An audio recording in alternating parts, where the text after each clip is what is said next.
Fazendo a recapitulação e que estudamos aqui para os irmãos que estão vindo do discipulado possam também ser juntamente edificados conosco, nós falamos a respeito do último ponto do capítulo 15 do tema arrependimento para a vida e salvação, que nós estamos estudando da Confissão de Fé Batista de 1689. E o último ponto, abordamos que Deus, por sua misericórdia, graça e determinação de salvar o seu povo, fez uma provisão completa para a redenção de todos os eleitos, de todos os tempos, épocas e eras na história humana.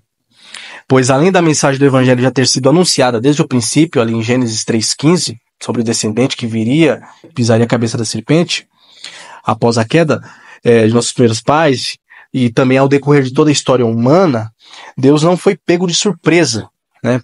Pois pelo seu decreto já havia também providenciado Cristo para a nossa salvação desde a fundação do mundo, como Cordeiro de Deus para ser morto em nosso lugar e nos redimir de todo pecado.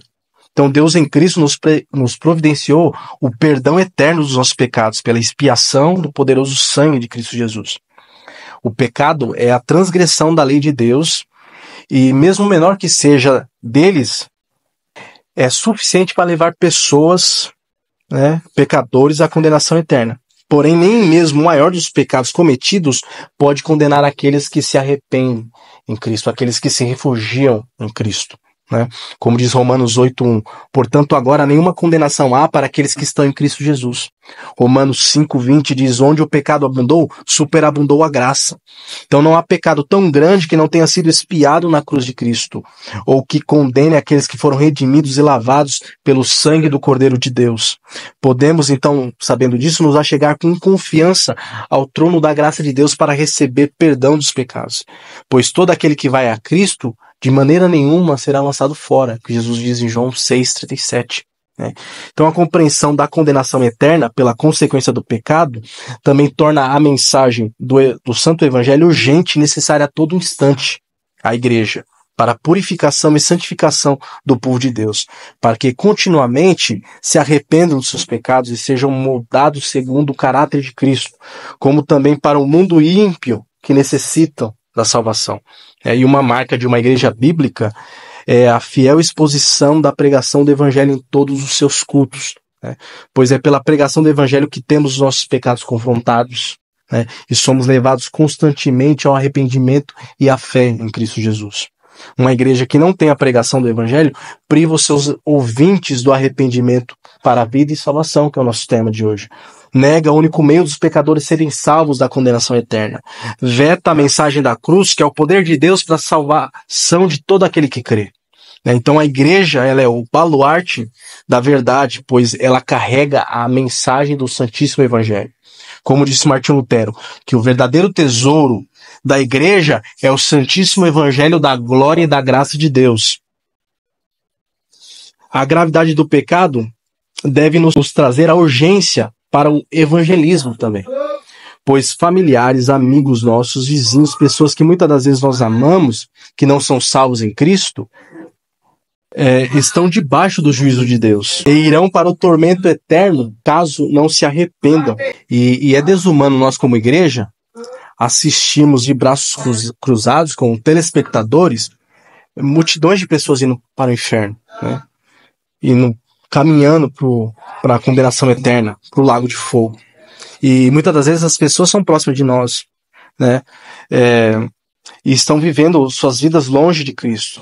E no fim serão condenadas ao inferno, sem ao menos, muitas das vezes, ouvirem sobre Cristo. E nós temos a mensagem de Cristo, a mensagem da reconciliação.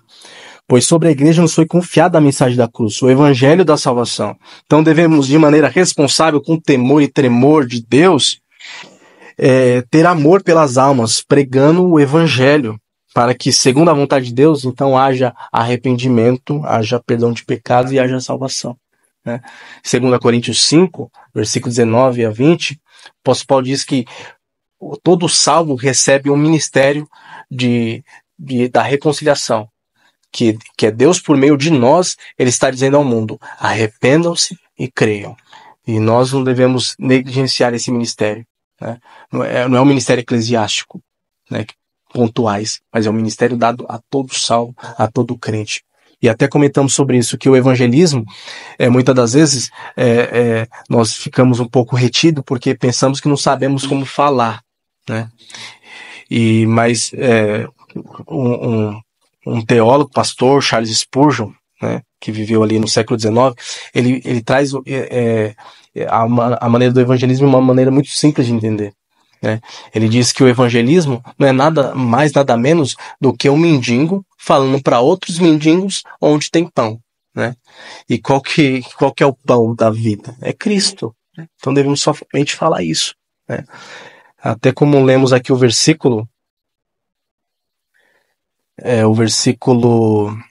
que Jesus diz, de João 6,35, ele diz: e Jesus lhes disse: eu sou o pão da vida. Aquele que vem a mim nunca terá fome, e quem crê em mim nunca será sede. Então esse é o Evangelho, a qual, por meio dele, pessoas serão levadas ao arrependimento e à fé em Cristo. Então foi mais ou menos isso que nós estudamos no dia de hoje.